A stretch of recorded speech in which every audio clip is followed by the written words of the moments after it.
Welcome, everybody, to the brand new Vortex Nation podcast Fall Hunt Recap Series. I tell you what, fall is in the air, and 1/3 the fun of any hunt is telling the story afterwards. And that's exactly what we're going to do.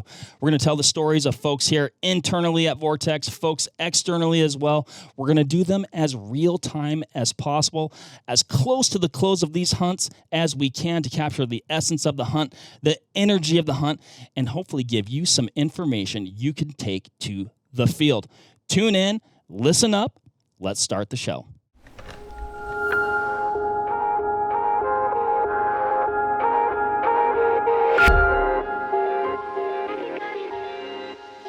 What is up, everybody? Mark on the mic, and welcome to the first installment of our fall hunt recaps. Fall is in full swing.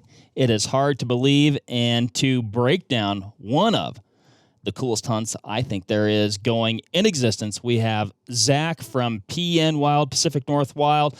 Zack, you guys are doing some really cool stuff over in your neck of the woods. Man, you guys are creating some really cool video content. You have a podcast of your own. You guys have some really cool apparel.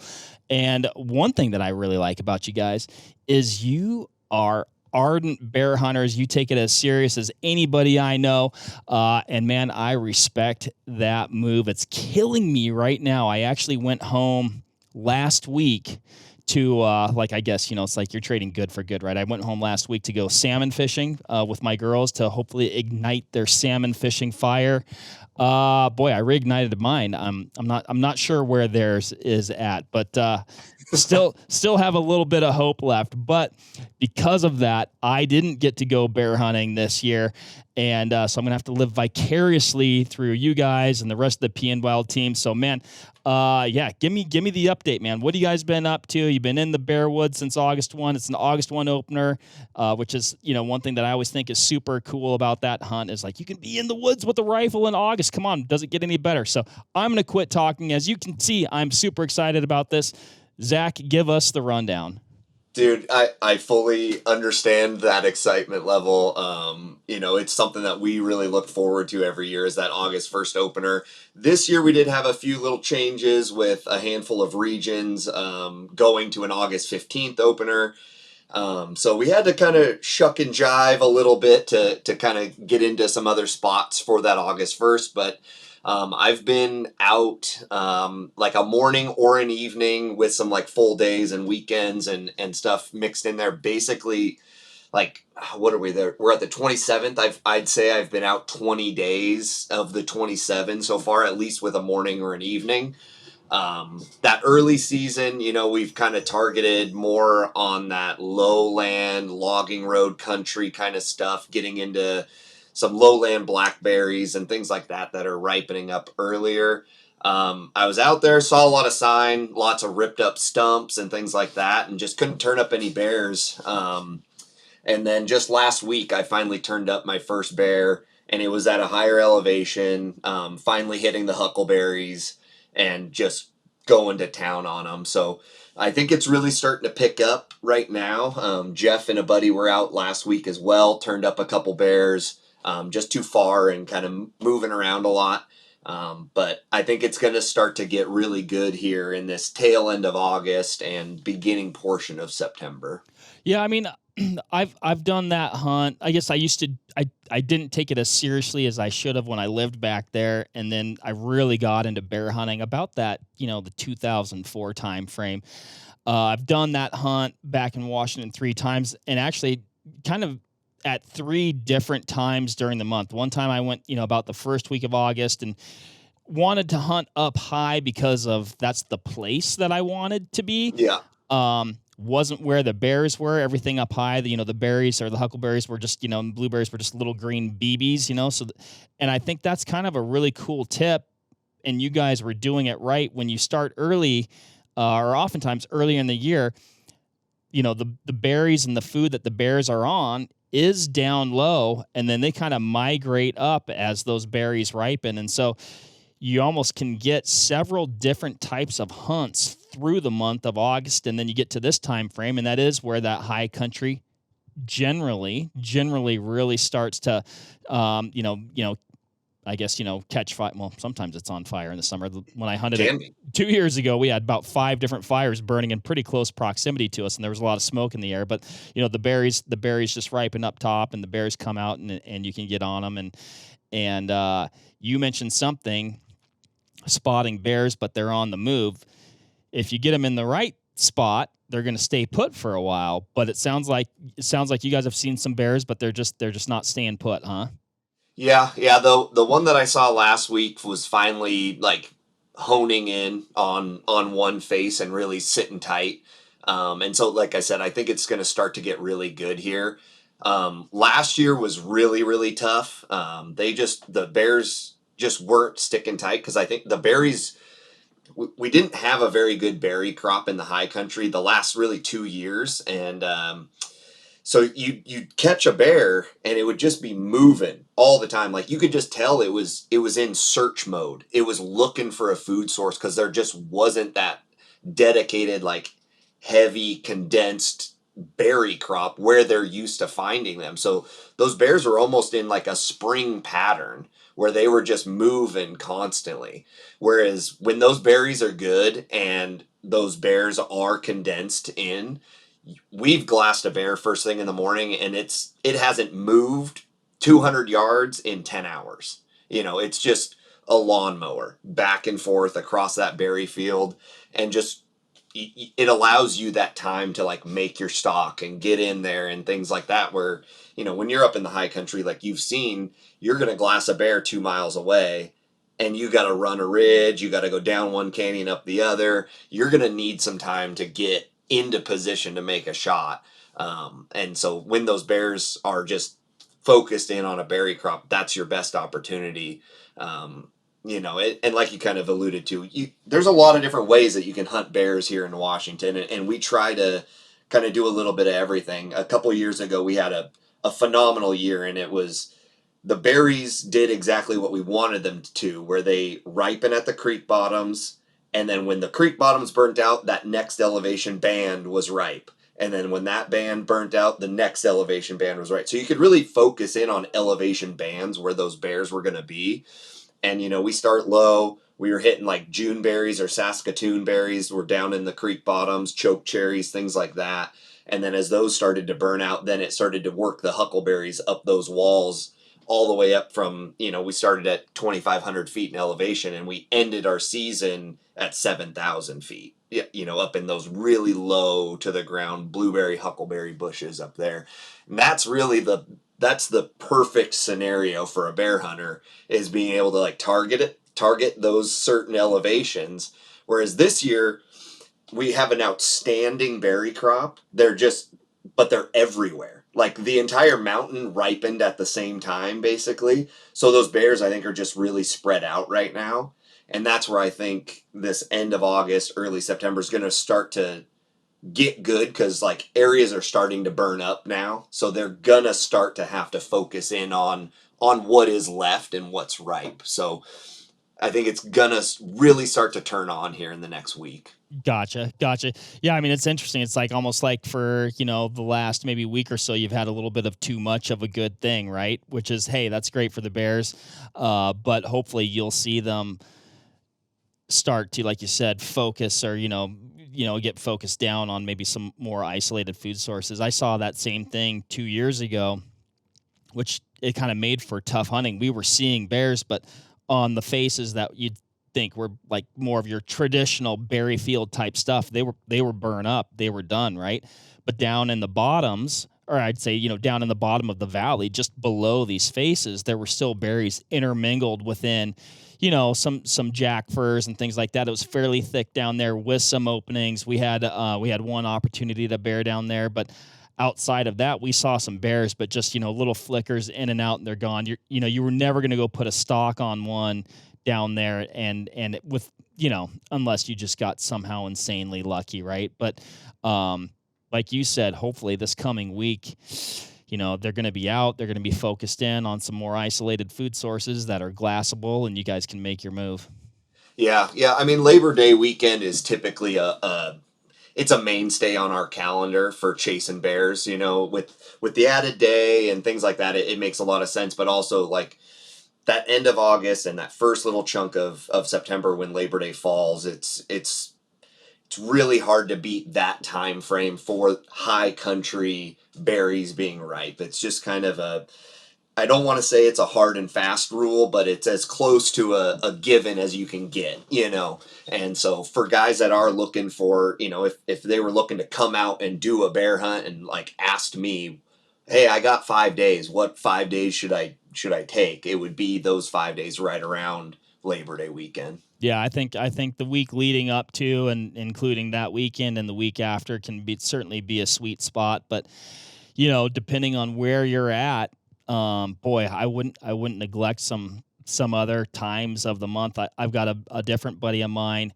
who he's done really well in what I would consider more like traditional blacktail, like clear cut logging road system country, and he's killed bears on opening day the last 2 years, right? Two beautiful big chocolate bears, and that's one thing.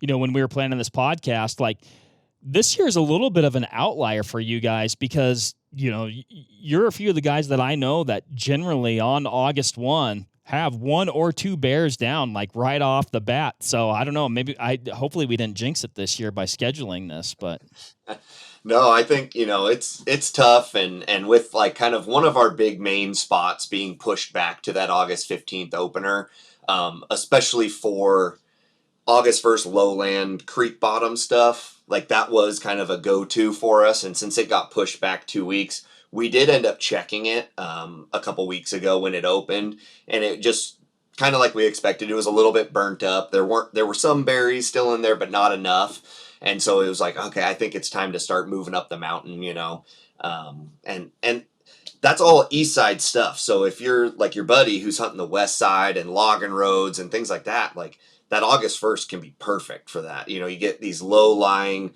I call them black caps, other people call them black raspberries and things like that.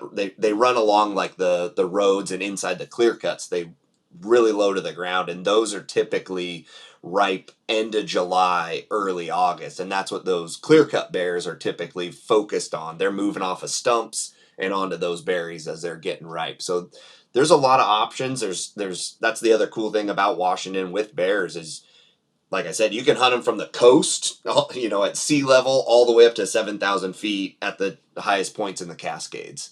Yep, yep. Yeah, I mean, you keep mentioning that pushback of the season in some of those specific areas, some of your just absolute sweet spot haunts that you like to hit. And I can't help but get a little bit irritated because I'm just uncertain of the reasoning behind pushing the season back other than limiting participation. There, I said it. It's out there. But how have you been? Like, what's your primary tactic this time of year? Like right now, as it gets later in the season. It's really getting to a big glassing knob, knowing a potential berry field, whether that's through e-scouting or boots on the ground kind of stuff, and getting up there. And it's patience, man. It's all about being patient with bears, because if there's a food source, there's water, there's cover nearby. Right now, if there's berries in, there's gonna be a bear nearby. And it's just a matter of sitting there and letting your glass do the work for you, because you've seen a lot of this country. It's big, gnarly country. You don't want to be trying to traverse all over the place and still hunt through this stuff. You just sit back and watch. I mean, we have some glassing knobs where we've sat back and watched 10 plus bears in a day when the berries are good. We can see 2-3 miles in any direction, and we'll just sit back and watch. And especially now, killing a sow with a cub is now illegal in Washington, which is on par with a lot of other Western states, so totally fine. But you got to really pay attention and watch for that kind of stuff. And so it's targeting these berry fields. It's targeting areas with water and cover, and just sitting there. And as hard as it is, especially this time of year, it gets freaking hot up in the mountains, but sitting still and just let the glass work and just cover that ground, because we all know how it goes. Like you'll be glassing the same area time and time again, nothing, nothing, nothing, and then boom, you scan over and there's a bear standing there. Yeah. And that's really what we're waiting on, and it's just, that's the hardest part, is just stick and put, and and holding tight to what you know is a good spot and really trusting yourself that you picked a good spot and that there will be a bear there. It's just a matter of time.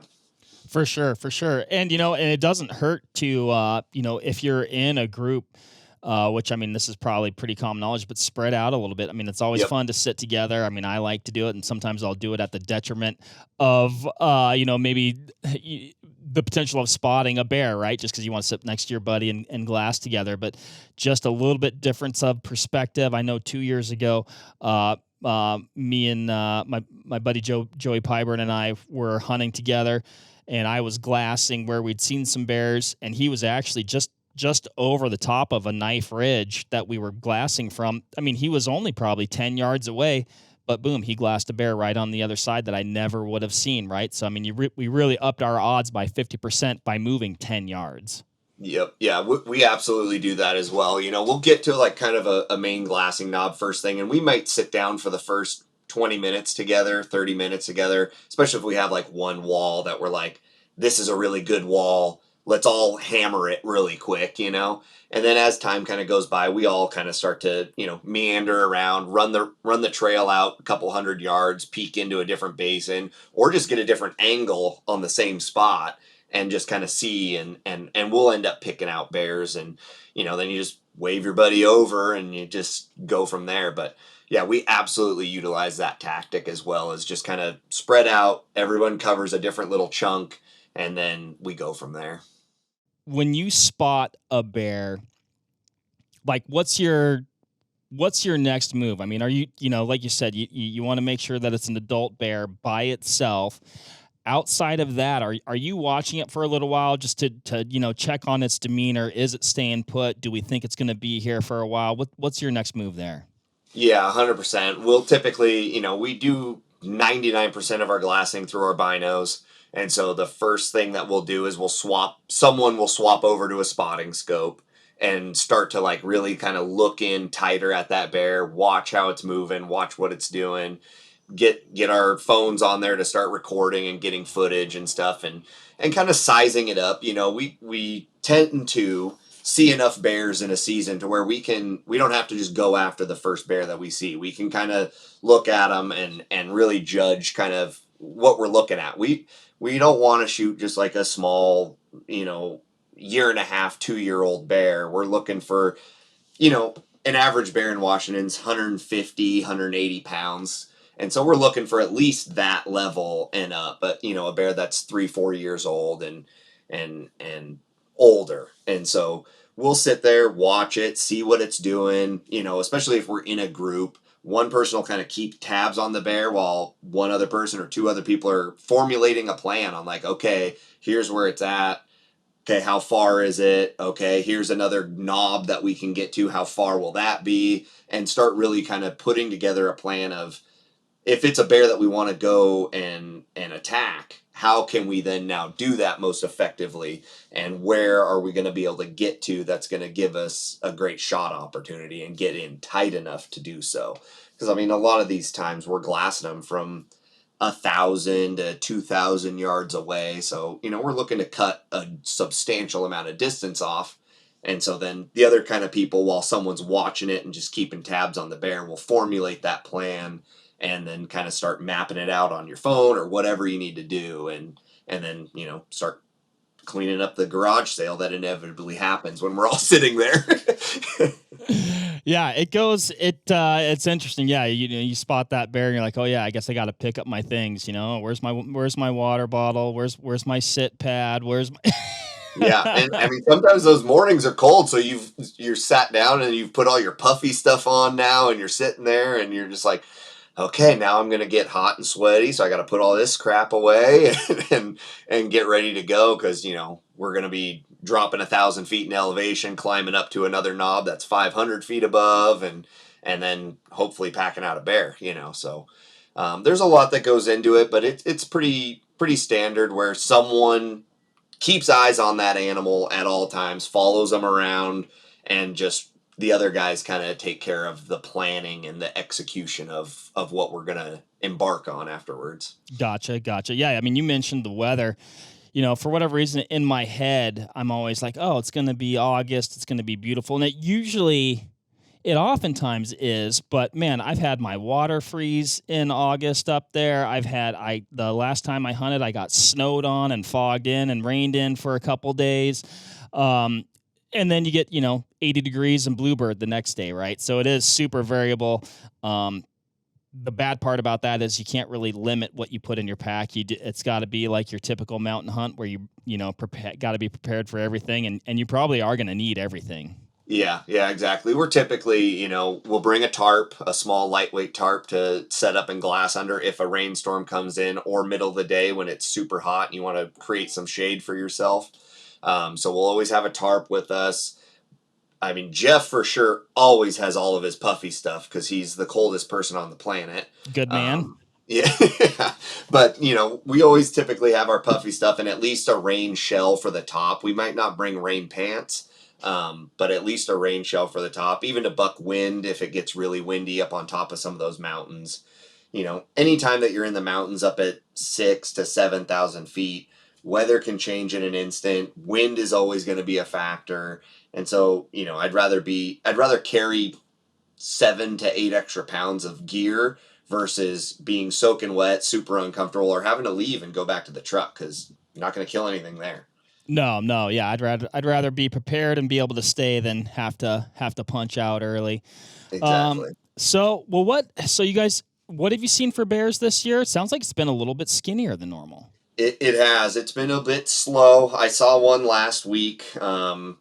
Gave me a decent shot opportunity, but it was really, really windy, really gusty. And so just didn't work out for me. But hey, a clean miss is better than a bad hit. And so that was a beautiful bear. It's actually a crazy story. It's a bear that I found back in 2021. And so it's in the same spot. It's a very unique bear. It's a big chocolate bear with a blonde stripe right down his back. And back in 2021, another buddy of mine missed him twice. So now that's at least 3 shots that we know of that have missed this bear. I'm pretty positive he's got a force field around him at this point. But I think I'm going to get back up to that spot Friday morning and check for him again because it's been about a week now. I think he'll circle back around. The berries are unbelievable up there right now.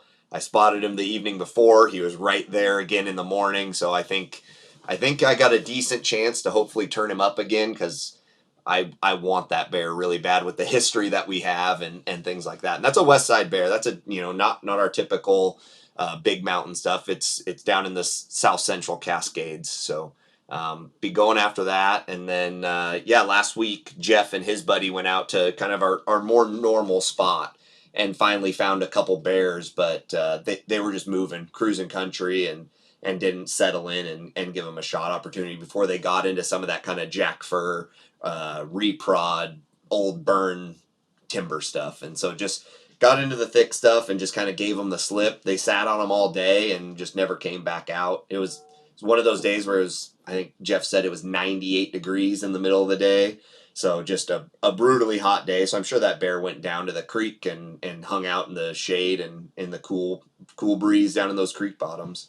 But we'll be back out this weekend. This is like I said, Labor Day weekend's always one that's on our calendar, and so I'll be meeting up with those guys Friday evening or Saturday morning, and we'll be back kind of up in our normal haunts for at least a couple days. And I got a feeling something's going down this weekend. That's for sure. Awesome, man. Awesome. Well, that bear that you missed, unfortunately, it sounds like a cool one. That sounds like a really unique bear. And what after you shot? I mean, what was his demeanor after you shot? I mean, did he really bugger out of there, or did he just not like it and leave? Or yeah, so I took the shot. I was up there by myself, so I had the spotter and phone scope or all in going, and had it on film and stuff. So I was able to shoot and. That wind and thermals just took that bullet right over the top of his back. And he just turned, and he was probably 15 yards outside of the big like slide alder patch. So he just turned and ran right into that slide alder patch. In real time, I was concerned that I did like hit high guts or something like that. And I'm like looking, I'm like, God, I just couldn't tell. And so I waited a few hours. He never showed back up. So I was like, I have to at least go look, to make sure. So I hiked all the way up and around, got in there, found where he was standing, and found some track where he had gone into the slide alder, followed those in there, never turned anything up, obviously, because when I got home and I'm able to zoom and do all that, you could see just slightly over the top. And so I also went in there and buggered it up, by tromping around in there. And so that's why I've kind of given him this full week to hopefully settle back in and be back in there. So yeah, it was too bad. If I would have, known that for sure that it was a miss in the field, I just would have sat there all day because I bet you he would have come back out. So Yeah, he might have, but I mean, you did the right thing. You got to do your due diligence, and even when you're filming, and you're looking at, you're like, man, I'm like, 99% that I missed, and I think that went high, but it's close enough, and it's on your phone or a really small viewfinder, and you're just like, you got to go look. exactly, and that's where I was at. I was like, I'm pretty sure this is a miss, but man, in the off chance that I nicked something or and it just because you could see the dust fly, and it's like, okay, but from different angles, you're like, okay, was that through him and dust fly, or was that over him and dust? It's just one of those things where it's just better to be safe than sorry, and I would hate to have not gone and looked and then been back at home and thinking about it and being like, man, what if I did hit him and he was piled up in there, and so it's just better to go check and better to go look and kind of get a nice bow wrapped around just a clean miss. I can deal with that. I can live with that. Yep. Well, so this is going to air on September 4, which, like I said, I mean, that last week of August and really first 2 weeks of September can be just dynamite. What would your tips for a person that maybe hears this on the 4th and says, man, I'm going to, before my elk season really kicks off or something like this, I'm going to fit in at least maybe my first bear hunt of the year, because it could be a good one, or maybe your last one. What would your tips for a person that's heading out be? I would say do your e-scouting, find some spots that look decent. If you know what to look for on e-scouting, you can kind of really start to pinpoint a berry field versus like just brush. And so you can kind of look on Google Earth or all these different mapping programs, scroll back through the timeline and find those months where berries should be ripe. And a lot of times those huckleberry bushes turn red. And so Okay. you're looking for like the red walls on your e-scouting. If you find a nice like basin that has a bunch of red on the walls and things like that, it's 99% sure that those are huckleberry bushes. And so, find one of those, find a nice trail, a nice access point, a big ridge that you can walk in, and find a high point and sit down and do some glassing and just be patient. That's the big one. And this time of year and that early part of September, I would say go high. That's typically where those berries are going to be holding on at this point, is those higher elevations. 6,000 plus would be probably my big tip for people looking in that mid September time frame. Um, Typically the stuff lower is starting to burn out. If you're gonna be a logging road west side guy, the big chunks of blackberry bushes are really starting to hit right now. So I'd be targeting big chunks of blackberries, because that late August and September timeframe is when those blackberries are really just crushing. It's going to be rough. You're going to probably hear a bear in those blackberries before you see them, but if you hear them, just wait them out. Again, it's just about being patient. Yep. I mean, bear hunts, to me, man, they're some of the coolest, most physical hunts. Take you to the hunts that I've been on, some of the most beautiful, breathtaking, just stunning country that I've ever been in. And it just, I don't know.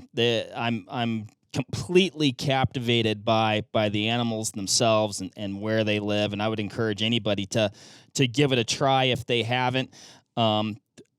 I guess a hot tip that I might have is don't neglect the mornings. Yep. Don't neglect For the sure. mornings. The bear I just missed, I spotted him that evening. I was back in there at first light. He was right where I thought he'd be at 6 a.m. He was out feeding just right as the sun came up. I found him immediately. So yeah, You hear a lot of people say like, oh, you can sleep in, you don't have to worry about it. I think that can kind of trend a little bit more in the springtime. This fall time period, they are actively packing on as many calories as they can at all hours of the day. And so if you have the time, be out there sun up to sundown, because they can come out and feed whenever they want. It doesn't seem like the heat, buggers them up too much, especially when they are on berries and like they are just in feed mode. The later we get into the season, the more they are going to be in desperate feed mode. So they will be out all day at all hours and just stay vigilant and stay on the glass, because they can literally pop up at any point in time. 100%, man. I could not have said that better myself. My only wish is that I was out there with you guys, but man, I got a good feeling about this weekend. Good luck out there. I expect a full report. In fact, maybe I'll be able to, I don't know if we'll be able to do it or not, but, might be adding an addendum to this podcast and, when we get the results from this upcoming weekend. But man, no, I appreciate you, coming on to chat with us about it. For a person who isn't or may not be super stoked about going on a bear hunt, they sure might be if they watch one of your videos. So where can they go to see all the good PN Wild stuff that you guys have going on? Yeah, man, we got a lot of bear content on our YouTube channel. You can just go right over to PN Wild on YouTube. We'll pop right up. We got a lot of cool bear stuff from the high country, just beautiful terrain. Up there hunting them next to mountain goats and different things, and then we have some down in the creek bottoms as well. So we got a little bit of stuff for everybody. You can find us on Instagram as well, PN Wild with an underscore at the end. Someone had snagged the original PN Wild, so we had to throw that underscore on. But I would also like to leave everyone with, bear meat is delicious. If you have heard a myth or heard from anyone else that it is not edible, it's not good, it is all three of us at PN Wild. It's our favorites. It's our family's favorites. We all absolutely love it when it comes to tacos, burritos, doing roasts in the crock pot, all these different things.